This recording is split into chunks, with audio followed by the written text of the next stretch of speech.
I'm Susan with Turning Stones Life Coaching, and I'm just a regular woman in my kitchen, and I wanted to talk to you guys about what life coaching really does. So I am an identity life coach, somebody who helps women who are hitting that midlife period, 35 years and over, who are struggling with finding, reigniting their own identity and regenerating who they are as people after being the mom, the wife, the grandma maybe, the task doer, the peacekeeper, the chauffeur, the soccer mom, the classroom mom, maybe the entrepreneur, or the corporate structured, lady or woman, or the person who has always done all of the things and always had to kind of tamp down their personality and who they are and the magic of everything that they are, because other people needed them in that role. If that sounds like you, maybe that's why you too might feel stuck. Go ahead and type the word stuck, S-T-U-C-K, in the comment section. And it's not like that's bad. We've all done it. We've all been that person who had to give time of ourselves, or give of our heart, or give of our abilities, or give of our intellect, because we are functional, acting, good people who just got kind of swallowed up by all of the things. I have a few case studies. I have Sarah. She's 38. She came in with being overwhelmed, with her plate very full. She knew she needed change. She didn't know really what needed change, and she didn't know really where to start. So she was avoiding making a career decision, because she was really struggling with her confidence to move into a completely different role with completely different tasks and completely different people in a completely different town. And it isn't as though she isn't completely functional in the role that she's in, and beyond functional, successful. She's taking the profit margins from that one company that she worked with. She's taken them and moved them upward like tons of percentage points. She's amazing, intelligent, gorgeous woman. She's always dressed to the nines. She just is fantastic. And from the outside, you really can't see that she's just feeling overwhelmed and she doesn't know where to start. That's where I step in with my S.T.O.N.E.S framework. First of all, let's talk to you guys about S.T.O.N.E.S. It is literally the acronym for a framework, S.T.O.N.E.S. It's 6 areas of a framework that I wrote. I am a master educator with a master's degree in rhetoric and in argumentation. I have been educating students of all ages, from as young as kindergarten all the way through to men and women in their 50s, 60s, and beyond. I have taught college courses, and I have worked as a coach consultant with the National Math and Science Initiative. So I am familiar with the full spectrum of people who are looking to learn something new, whatever that new may be. So we'll start with the framework, S.T.O.N.E.S. It is self-awareness, tell the truth, ownership or own your own power, negotiate differently, and then evaluate and execute whatever your decision is relentlessly. And then the S, that's something we kind of hold off for after we've been through the first part of the program, because that's a sustain the shift. That is more of a longer term, making sure that the changes that you made in the first briefer part of the framework stay. That they become not just things that we do, not just habits that we assume, but they become lifestyle changes. It's the framework of S.T.O.N.E.S, and it is trademarked. It is mine. I wrote it from my experiences, not just in the classroom, but in the executive space and in the corporate space in the world. Sarah's words were, I feel like I'm running on a treadmill, like it's spinning.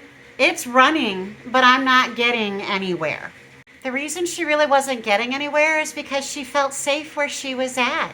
She'd already established her authority, established her knowledge, established her ability to do all the things that she'd done, and established that she can be successful in that role. And that role was safe. So we needed to kind of shake up her world a little bit and start asking the right questions of Sarah. After going through the see the truth and self-awareness with Sarah, she was able to kind of understand that she had outgrown her current role and that there really wasn't another place for her to grow professionally. There wasn't any more knowledge she could gain. She wasn't going to be a better person for it. And the role itself was in a confine. It wasn't going to allow her to move up anymore in that corporate structure. So, but she did stay there because she had a consistent paycheck. She knew the people. She knew that she was fully capable of doing it. And that's why she felt so safe. So we come to the T in S.T.O.N.E.S, and that's not time out, folks. That's telling the truth. You have to tell the truth about your situation. You have to look very much introspectively and find out what your personal truths are. And whether your truths are perception, or if they're your perspective, or if it's your environment, you have to figure out what's going on with your personal truth.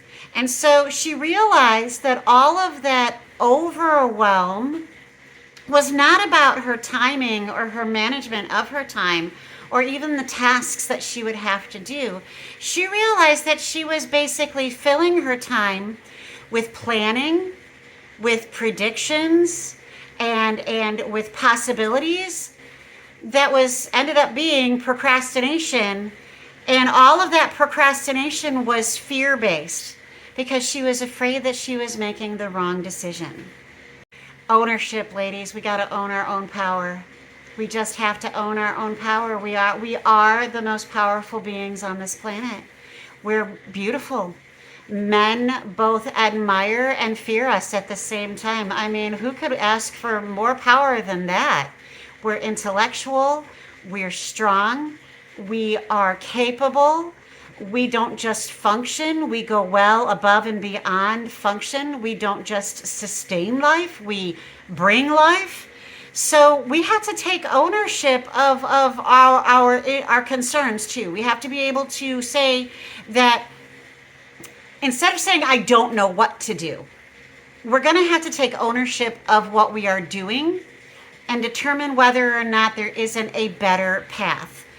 And so sometimes, again, when we look at ourselves and we're saying, I'm choosing not to send in that resume, or I'm choosing not to investigate a new home in the neighborhood or in the area that's a better commute, or we are choosing not to take on a different project because it's not in our wheelhouse, then we're not owning and we're not giving ourselves what we owe ourselves. So basically, not knowing what to do is choosing not to decide. And when you choose not to decide, that is a decision. And it's not a healthy decision. We can't just sit there and procrastinate and not make a decision to move or make the decision to stay. There's no alignment in that. There's no clarity in that. And then that becomes obvious in our relationships, and it becomes obvious in our professional status, and it becomes obviously very obvious to ourselves. So the N is to negotiate differently. That means that you're probably going to have to pick up a new strategy. Now, I'm sure that you guys have heard that adopting a new habit takes 21 days. Adopting a bad habit takes 3. So we do have to kind of look at how our brains rewire, and they can be rewired. Everything that we do, we can learn to do new, or we can learn to do differently. That is plasticity. That's intellectual plasticity. It can be emotional plasticity. It's absolutely something where our brains can learn to adapt and then adapt to learn. So we didn't sit down and pull out a calendar and restructure her next 6 months or a year or 12 years or whatever. We didn't sit down and try to re-time manage. That's a skill set she already has, and she is already super great at it. She's even great at helping other people find out how to manage their time better.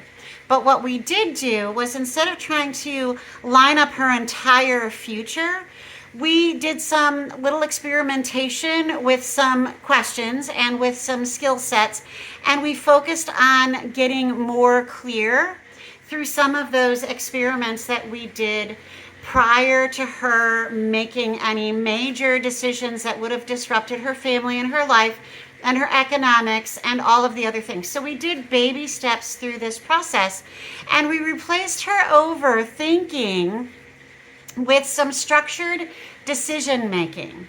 So that's a new strategy, N, that talks us through how to negotiate our lives and our decisions differently. Now, the E in S.T.O.N.E.S is to execute relentlessly. That means making a decision and then sticking with it. But before you can make a decision and stick with it, you need to do some gathering of information so that you can do it with faultless, seamless integrity. So, getting her on her LinkedIn profile, helping her to rephrase and to rewrite her resume with the best words, because AI is a beast when it comes to resumes. If it isn't filled with the exact right phrasing and the exact right wording, or even sometimes the exact right formatting, the AI will just kick it off to the side and you won't make it to the desk of a human. So we talked to Sarah and we reframed and reformatted and reworded her resume after having 3 highly informed conversations, and not just with me, but with other stakeholders and with other people within the industry that she works in, and within a more niched industry that she wanted to work in. So we were not just looking at what she can do right now. We're not in the practice of working with what we have done in the past. And the past is in the past. We can't fix what's in the past. The present is already happening. We can manage our present, but Sarah was obviously not managing her present very well because she was overwhelmed. She lacked alignment. She lacked clarity. So we need to look at what's going on in the future. Skill sets are what we have now. Potential is what we have to work with for our future decisions and our future actions that we take. So we were able to get all that stuff put together. We were able to redo her LinkedIn, kind of give it a little bit more of a zhuzh, give her resume a work over, give the wording and the formatting and some other things that were going on in her resume, and we got an expert in to do that. And then she was able to feel more aligned and feel more prepared. And then we we sent in our resume for 2 of those aligned roles that aligned perfectly with her new, her new spirit of self, her new identity, and her new resume. Now, I've known Sarah for a little while. When she started, she was 38, and now she's 41. So I've known Sarah for a few years, and now we've got her in the sustainability, the sustain the shift process. Do I need to see you every week? No. Do I need to talk to you every day? No.